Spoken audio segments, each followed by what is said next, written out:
नमस्कार, आप देख रहे हैं 4 PM बिहार और मैं हूं अभिषेक मिश्रा।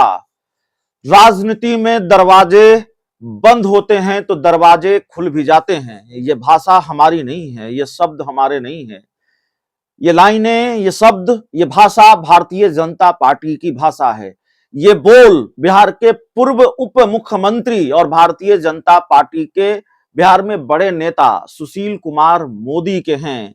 वही सुशील कुमार मोदी जो कल तक ये कह रहे थे कि नीतीश कुमार के लिए दरवाजा बंद है, नीतीश कुमार और भाजपा की दोस्ती अब संभव नहीं है। और यही सुशील मोदी जिन्होंने कभी कहा था कि अगर नीतीश कुमार को बीजेपी फिर अपने साथ लाती है तो भाजपा के कार्यकर्ता विद्रोह कर देंगे।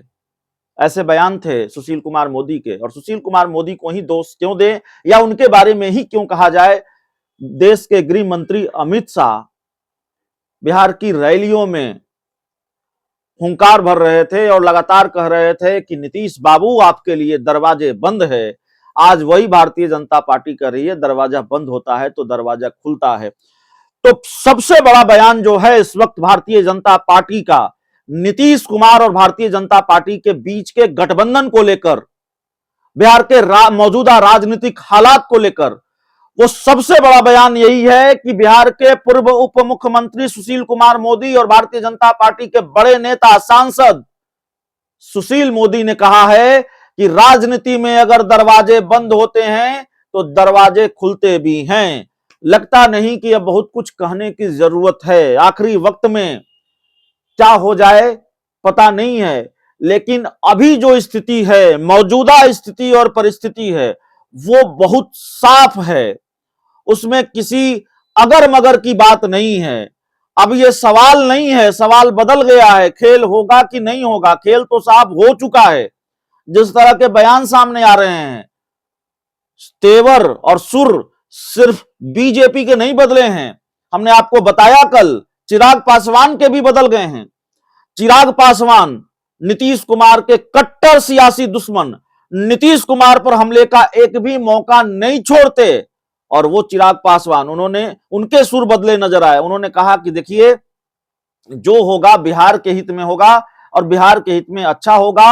मैंने तो पहले ही कहा था कि खरमास के बाद शुभ काम होने जा रहा है। तो एनडीए में नीतीश कुमार का आना शुभ काम लगता है। वही नीतीश कुमार जिन पर हमला बोलने का एक भी मौका नहीं छोड़ते। चिराग पासवान का यह बयान भी खूब चर्चा में है। तो चिराग पासवान ने भी संकेत दिए। रात में भी खूब खेल हुआ है। अभी की बात छोड़ दीजिए, सुशील मोदी का जो महत्वपूर्ण बयान था वो हमने आपको बता दिया। रात में केंद्रीय गृह राज्य मंत्री नित्यानंद राय दिल्ली से पटना आते हैं, सीधे हिंदुस्तानी आवाम मोर्चा के संरक्षक बिहार के पूर्व मुख्यमंत्री के घर पर, जीतन राम मांझी के घर पर जाते हैं। मुलाकात होती है। जीतन राम मांझी आज सुबह ट्वीट करते हैं खेला होगा। और जीतन राम मांझी पिछले कई दिनों से लगातार ये कर रहे हैं। जीतन राम मांझी एकमात्र सहयोगी दल हैं एनडीए के जो खुलकर ये बात कर रहे हैं कि बिहार में खेला होगा। उपेंद्र कुशवाहा और चिराग पासवान सधे अंदाज में इस तरह के संकेत देते रहे हैं। और पशुपति पारस भी कहते रहे हैं कि कुछ अच्छा होगा जनवरी के आखिरी महीने में। तो जनवरी का आखिरी महीना चल रहा है, जनवरी के में कुछ दिन बाकी हैं और जाहिर तौर पर खेल होने जा रहा है। तो रात में नित्यानंद राय चिराग पासवान से माफ कीजिएगा, जीतन राम मांझी से मिलते हैं।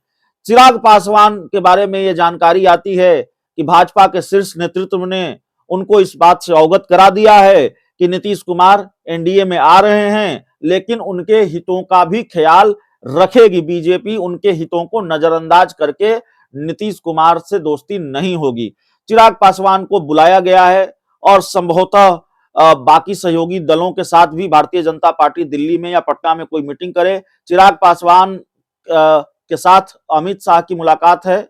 अमित शाह और चिराग पासवान दिल्ली में मिलेंगे। शाम 4 बजे का समय बताया जा रहा है। तो सारी चीजें हो रही हैं इस तरह से। और अभी थोड़ी देर पहले हम राजभवन में थे, वहां गहमा गहमी पत्रकारों का जमावड़ा है। लालू आवास पर, राबड़ी आवास पर पत्रकारों का जमावड़ा है, लेकिन उतनी हलचल नहीं है। पार्टी के नेता और कार्यकर्ताओं का वहां कोई ऐसा हुजूम या उस तरह की गतिविधि अभी नजर नहीं आ रही है। तो मानकर चलना चाहिए कि अगर खेल होना होगा तो शाम से फिर ये खेल रफ्तार पकड़ेगा, खेला होगा तो कल होगा, या शाम से फिर उसमें कुछ हलचल में गहमागहमी में तेजी आएगी, तो ये देखना पड़ेगा। फिलहाल इस रिपोर्ट में इतना ही। बहुत बहुत धन्यवाद।